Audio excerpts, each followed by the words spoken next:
చేపల వల్ల చాలా ఉపయోగాలు ఉన్నాయి. ఒమేగా యాసిడ్స్ దీంట్లో ఉన్నాయి. అందువల్ల చేపలు అందరూ వారానికి 2 సార్లు కంపల్సరిగా తింటే చాలా హెల్త్ బెనిఫిట్స్ ఉన్నాయి.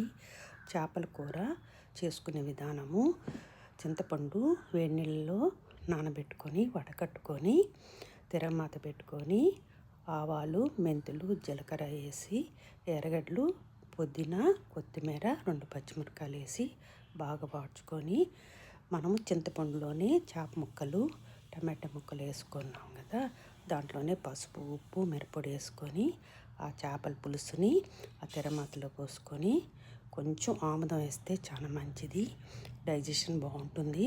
కొంచెం మిరియాల పొడి వేసి ఇలా చేసుకొని చేపలు ఏ రకంగా అయినా చేసుకొని చేపలైతే వారానికి ఒక్కసారన్నా తినాలి, మంచిది.